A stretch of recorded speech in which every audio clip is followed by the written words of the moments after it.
there, Stampers. This is Sherry Roth. I'm a Stampin' Up! Demonstrator from Alberta, Canada. And today I'm coming here to share with you something a little bit different.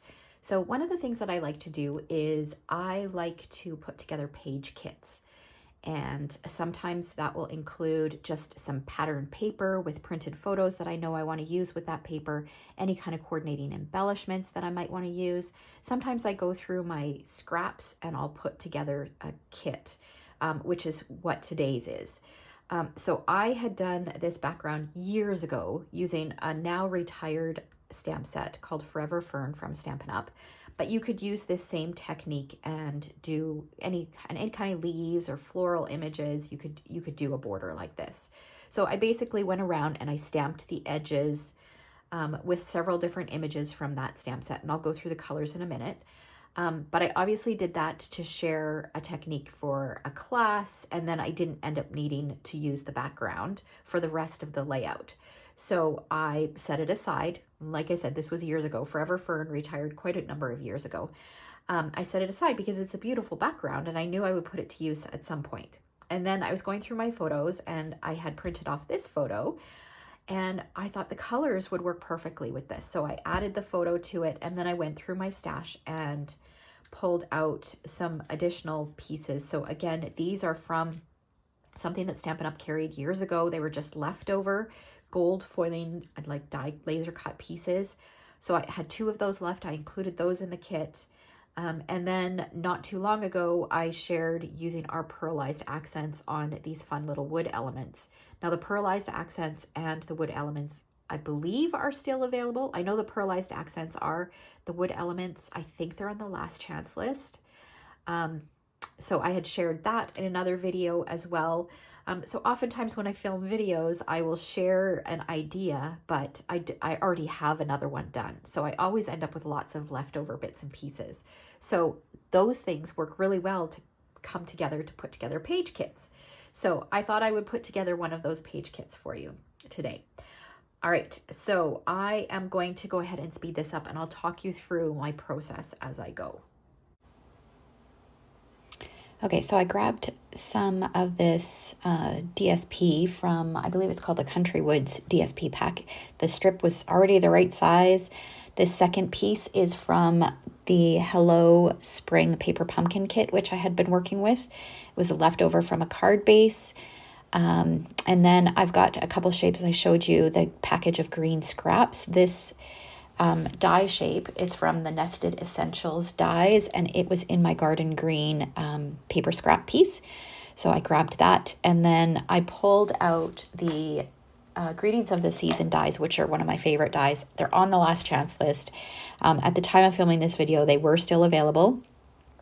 So I die cut one of those from Cherry Cobbler. So Garden Green and Cherry Cobbler are 2 of the colors that are in this stamped border piece that I've got, as well as I believe Pear Pizzazz, Mossy Meadow, and Crumb Cake are the other colors that I've used. So here I'm taking that Nested Essential die and I'm cutting it in half, and I'm going to put half at the top and half at the bottom. I really wanted to pull in some of that green color just because we've got lots of neutrals with the 2 patterns of paper that I've chosen there. And you saw that I tore the edges, just the bottom edge, just to make them a little bit shorter. Wanted to add that texture. So now I'm thinking, what am I going to do with the hole in that tag shape? So I went and grabbed my scrap ribbon drawer, and I'm looking through to see what I've got that might match. And I happen to have this little scrap of white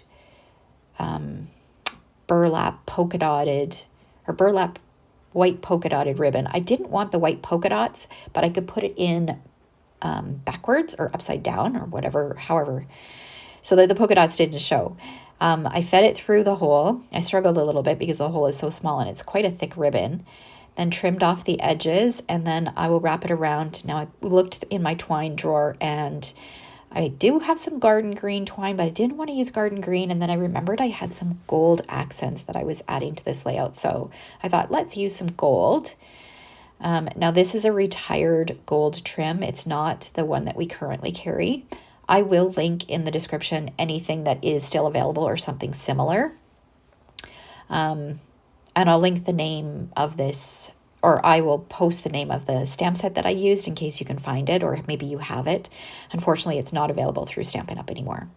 So I'm just wrapping that twine around, and then I wanted to put it behind the green label shape, or the green label shape, but I decided to put it in front of it. So it's in between the photo and the label shape.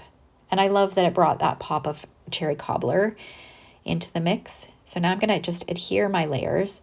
So you can see that putting together page kits like this really speeds up the whole scrapbooking process, because most of the work is done for you. So I love putting together these page kits. If you do retreats, page kits are a great way to work or to plan for a retreat. Just put together several page kits and add in the extra supplies that you might need, and it makes for quick and easy. You can accomplish so much with a bit of prep work done. So now I'm just going to tuck this big fern leaf in behind here, and I want to work on my title. So I decided to use the Better Together stamp set, or Better Together stamp from the Everyday You and Me stamp set, which is current. And I wanted to use another one of these dies, but I don't want to make another tag. So I'm kind of fussing with this a little bit, trying to decide what I want to do. I tried tucking it under. I didn't like that because then the Better Together doesn't really fit. I do come up with a solution where I kind of cover up that little hole. So I went and die cut that from some white cardstock, and then I'm going to use some early espresso to stamp that title. And then that's going to get popped up using dimensionals. And then that little textural element, that wood piece that I've got there, that's going to get added over top to cover that hole. And I think that'll work out beautifully. So I'm just moving that out of the way, bringing in my espresso ink. I'm going to stamp that. And I will have a photo of this layout. If you want to have a closer look, I'll post a link to the blog post in the description below. There we go. And it's a little lower than I would have liked. I think I would have liked it stamped a little higher, but that's okay. I'm just going to go with it. So we'll add a little bit of adhesive behind this fern to adhere it, and then we're going to pop some dimensionals on the back of this piece.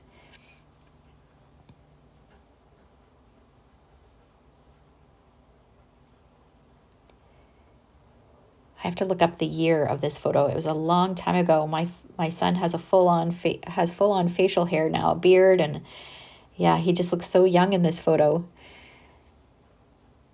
All right, so I'm going to add a mini glue dot to this leaf and adhere that second leaf. It feels so good. Now I have no more of those laser cut gold foil accents left. I used up this beautiful piece of stamped cardstock that I had created. It feels really good to put some of this stuff to use. And page kits for me offer me the opportunity to use stuff from my stash and use maybe retired product. So things that I've loved, that I've kept and just haven't had a chance to use. Because when I do my posts, I tend to use current stuff or stuff that's still available. So here's a little bit of a closer look. If you enjoyed this process video, give me a thumbs up and click that subscribe button so you don't miss out on any future videos. Thanks for watching.